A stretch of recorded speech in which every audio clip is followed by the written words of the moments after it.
What is the creepiest glitch in the Matrix you've experienced? I took a hard news/soft news journalism class in college where one of the assignments was to write an obituary for one of my grandparents. The professor told us to write it on a deceased grandparent, but if all of your grandparents were still alive we had to choose one. In my case, all of my grandparents were alive. I procrastinated the assignment until the night before it was due because it seemed like a dumb assignment, scramming for an easy grandparent to write about. I gave my mom a call and asked her for some basic biographical information about my maternal grandfather, who was still alive. As we were talking about my grandpa's career, my mom couldn't recall the name of one of the companies he worked at. She lectured me about waiting until the last minute to write the assignment because it was late, 10:30 p.m. my grandpa's time. However, she said she would give him a call to see if he was still awake and be able to answer that question once my assignment was due the following morning. When my mom called my grandma answered the phone in a panic. My grandma frantically explained that the paramedics had just arrived and were performing CPR on my grandpa because he had stopped breathing and passed out. My mom was able to stay on the phone with my grandma until they took my grandpa to the hospital, where he was declared dead.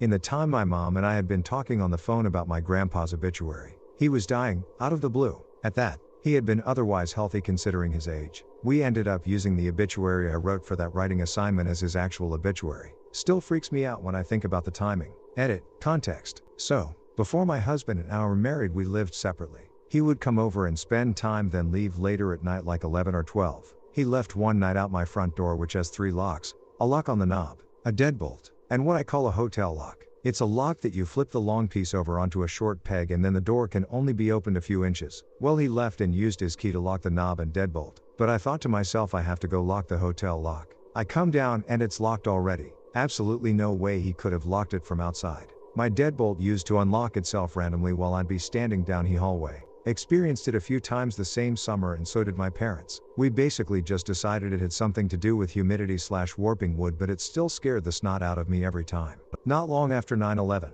on a Friday, I got up to go to class and had one of those mornings. Broke a glass getting something to drink, tripped over something going to my car, was late to class due to a wreck on the way there, not me thankfully. While at school we heard about a plane crashing, something about the wings blowing off. Went to work, went home. The next morning my roommate wakes me asking if I'm skipping class today. After he convinces me it is still Friday I get up and go to class. After noticing the glass I broke is not broke. On the way I pass the same wreck in the same spot. All day I wait to hear about the plane but it never happens. Ends up kinda a normal day. The next day they arrest the shoe bomber and I have wondered if someone rewound that day to stop him and somehow I didn't reset with it. A few months before my first car accident I dreamed about it happening. Everything from the sounds to the placement and the smell was the same. Thing is, the girl driving tried to get me to find a different ride because she didn't want to do any extra driving that day. And after the crash I told her about my dream and she said she had the same one the night before and that's why she didn't want to drive. Freaky shit, dude. I've had a very similar situation minus other people also having the same experience at the same time. Believe I dreamed a scene before. Then all of a sudden a really strong sense of deja vu came on and next thing I knew I was having what felt like an out-of-body experience and I knew what was going to happen before it happened for the next 30 seconds or so to the most minute detail as if I had actually lived that scene before. Still can't explain it. In college I delivered pizzas to make money. I had a delivery that should have taken about 20 minutes. When I returned to the store the manager asked me what had taken so long. I asked him what he meant and he pointed to the computer showing I had been gone for 1 hour and 7 minutes. I don't remember delivering the pizza, only turning into the store when I was returning. Before anyone suggests aliens, no, my anus was not sore. I also don't drink or use drugs. 20 years later I still have no idea what happened. Something similar happened to my ex's dad in the Middle East during Desert Storm. He never talked about it much, never talked that much in general at all, actually. But once he told me when he and his unit were on a patrol and he, for some reason that I can't remember, went off alone just maybe 50 yards away from his unit in a pretty secure location. When he got back, everybody was in a panic and super relieved to see him. He swore up and down he had been gone for only 10 minutes. Turns out he had disappeared for 4 hours. He also swears he wasn't dehydrated or suffering from heat exhaustion. 10 years old. In grandma's front yard. She keeps her yard immaculate. Award worthy. It's dusk. Family get together. Mom says toss me the car keys so I do. My throw is short by finger lengths. I assume they landed in the short grass. But we never found them. That was 30 years ago. The yard has been mowed hundreds of times. The house is still in the family. Still well taken care of. No keys. Ever. Not especially creepy. But it did used to unnerve me when I was young. When I was little I used to have a Thomas the Tank Engine book with fold-out parts and flaps. There was this one part which was like a shed and you could lift a flap to see inside it. Inside was all the usual gardening/shed paraphernalia. but there was also a black cat sat in there. Here's the glitch though, I swear the cat wasn't always there. I used to love that book, but every time I read it I would get to that page and guess whether the cat would be there or not. Not a clue what that was all about really, but it creeped a young me out. This is late and pretty stupid, but why not? I was once showering and after about 10 minutes in the shower I hear something ping and hit the floor. I looked down and saw a penny. I was pretty perplexed as you can imagine, but figured whatever, I'll keep it as I imagined it could be good luck. I kept the penny in my wallet for a few years in a zip side pouch. I never really told anyone because it was kind of pointless to talk a random penny I was superstitious about. So a few years later while at a music festival, a girl in our tent woke up to a penny at her butt crack. We all laughed it off as having a wild night. However, I remembered the penny I had. And when I looked in the zipped pouch I was shocked to find it was gone. I told my friends and they didn't believe me. I think they threw that penny away too. TL, you're teleporting ass penny. Not sure if anyone will believe me or not, but fuck it, here goes. When I was in high school my friend Phil killed himself. I never really knew the specifics. All I know is that he shot himself at one of the local parks. Fast forward 6 years or so and I'm asleep in bed next to my ex-wife. I'm having a fairly normal dream. I was at a store doing something or another. I can't really remember the specifics of the beginning of the dream. What I do remember is running into Phil in the store. When I saw him everything got super weird. He actually looked like Phil. Not like in most dreams where people will be certain people but not look like them. He actually looked like Phil. He looked at me and smiled and said, "Hey man." At the moment the dream got crystal clear. I asked him if it was really him and he said it was. He told me we were gonna hang out for a bit and after that the dream got super lucid. He showed me how to make stuff and generally we just fucked around doing dream things. Suddenly I realized that my dream was coming to an end. I turned to him and asked him if I was about to wake up. He said yes and said he had fun coming to hang out with me for a bit. I don't know why but I asked, "So why'd you do it, man? Why'd you kill yourself?"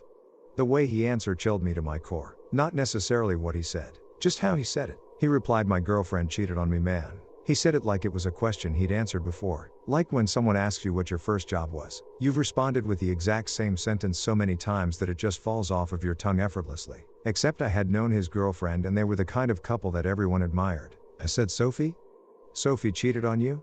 His eyes lit up like he realized he was talking to someone that actually knew him in life. He said, "Yeah man, Sophie cheated on me." We gave each other a hug and he wished me well. I woke up and felt super strange. It was somewhere around 2 or 3 in the morning. I closed my eyes and thought, "Phil, if that was really you I need you to give me a sign." No sooner than when that thought finished my phone started ringing. It came across as an unknown number and only rang twice. I knew I wasn't dreaming anymore because my ex-wife woke up and sleepily asked me who was trying to call me so late. To this day when I think about that story I get chills. This one is more silly than creepy. But once when I went with my grandmother to her friend's house, I was on the porch by myself with the grandmother's friend's cat, and the cat looked me right in the eyes and said the word meow. It didn't sound like a cat meowing at all. It sounded very convincingly like a human carefully enunciating the word meow, 2 syllables, in their most thoroughly unconvincing cat voice, like someone intentionally doing a very poor impression of a cat, as a joke, but it was perfectly in time with the movement of the cat's mouth and there was no one else around, so it had to have been the cat saying it. TL,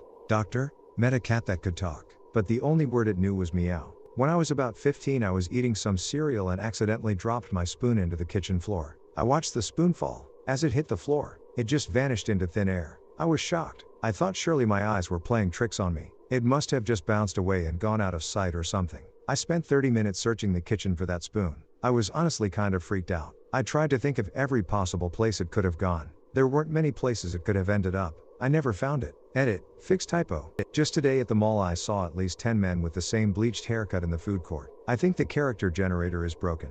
I was walking my dog. On his leash there is a little plastic attachment that holds his poop bags. I dropped the leash onto the ground. I heard the plastic hit the ground, but it turns out it ended up back in my hand. Imagine dropping something, hearing and seeing it drop. Then somehow it's in your hand, all under a couple seconds. A few nights back I was wide awake in the guest bed at my place and heard quiet footsteps and then my wife say hey gently at the door. It seemed weird, so I got up to see what she wanted and she was fast asleep in bed. Before you ask, I was in a separate bed as I have a cold and I've been snoring really loudly. My daughter and I were on the couch one day when she was younger and we heard the sound of popcorn from microwave. It wasn't a constant popping but 1 or 2 pops every 10 seconds or so. Then the entire living room filled with the smell of buttered popcorn. No one was making popcorn. The microwave itself did not smell like popcorn and the smell was only in the living room. I went as far to open the heating vents to see if there was a rogue bag of popcorn in there. If it was just the smell and not the sound or vice versa I would easily explain it away. But it was still one of the strangest events.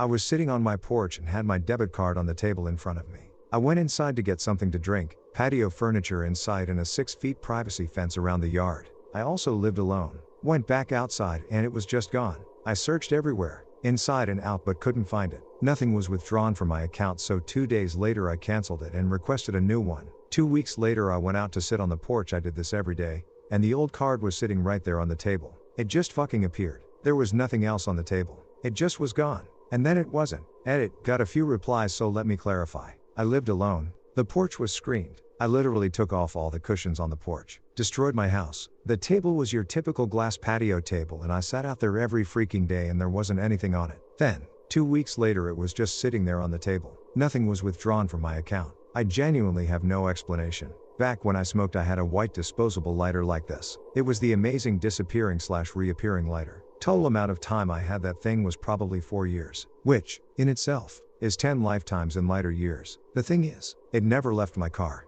I would use it, set it down in the same spot every time, and then it would be gone. Then, months later it would reappear in the same spot. I keep my cars extremely clean. As in, at any point in time I can tell you every single item in the car. So it's not like it was hiding under shit. It was just straight up gone to the ether. I know it was the same lighter because it was the crazy cheap ass knockoff Bic with these weird angles and just a very distinct lighter that I've never seen before or since. Then one day, it was empty. So long mystery lighter. Was going down the stairs and went past my brother who was coming up the stairs. Said hi and he sort of mumbled back. Got downstairs and walked through to the kitchen, only to find him standing there. WTF. I've had a crazy similar thing happen.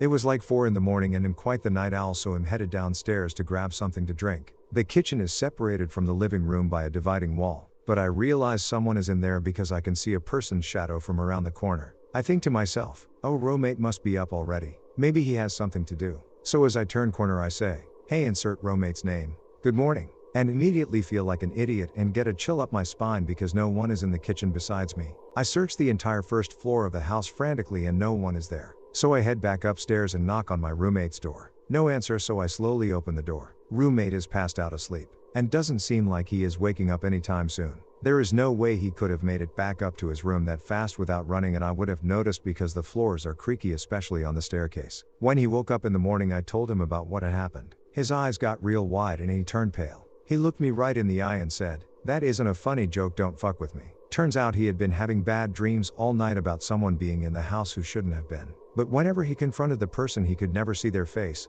All that was there was a black silhouette. Haven't had that experience since, and we agree not to talk to each other about it. I had an Android phone which had a Google Cards feature option that could notify you like 15 minutes to home if you were out. I thought this feature was annoying and useless, so I kept the feature off. After several months of no cards notifications, one night I'm at home and a card pops up saying 35 minutes to home, pinning me at a random intersection on the other side of town. Let's call it First Street and Story. I think, that's weird. I'm not even way over there. I don't even know where that is. I've never been to that area. I go to my card setting to turn it back off, but it's already turned off. That's weird. Next night, exact same thing happens. 35 minutes to home from First Street and Story. What the? Still definitely not over there. Check cards feature and the notifications are still turned off, so no idea why I'm getting a notification. Few days later, a friend and I are out running errands and he misses his intended exit, so he takes the next one. Once on the streets, I ask, where are we? I've never been over here. Suddenly a car to our right tries to turn left and crashes right into us. Messed up the wheel to be unable to turn, so he pulled forward to the curb to call a tow truck. We had our kids in the car, so I call my sister to pick us all up. When my sister asks me for the location, I look up at the street signs, First Street and Story. Wasn't all that weird, I guess, but still. When I was a kid there was this house right before the entrance to my subdivision that was in this super deep valley. I remember calling it the house in the hole and thinking about how much it must have sucked when it rained, and how great of a sledding hill the sides would make. Then one day we were passing it, and there was no valley. It was at the same level as the road. I asked my mom what happened to the hole and she had no idea what I was talking about. To this day, I no longer live there. I always check when I drive past. A few days ago my wife and I were settling down to watch a movie in the living room. She switches off the light in the room. There is a light switch right above the sofa, and we start the film. A few minutes into the film we notice the light is on. It was weird because we didn't notice it switch on. Just kinda noticed that it was on, but we have no idea how long it was on for. We both clearly remembered that the light was switched off. It's part of our movie watching setup. We like the cinema experience. It confused the hell out of us both. I was 11 or 12, early 70s. Dad came home one Friday and announced we were going to Kings Island, a fairly new amusement park. Tomorrow. I begged him to let me invite my friend Chris to come along. He said okay. As long as Chris could pay his own way. Great. Off to the phone I went. Pick it up. No dial tone. Hello? _I_God. Is that you? Chris? I was just calling you. What's up?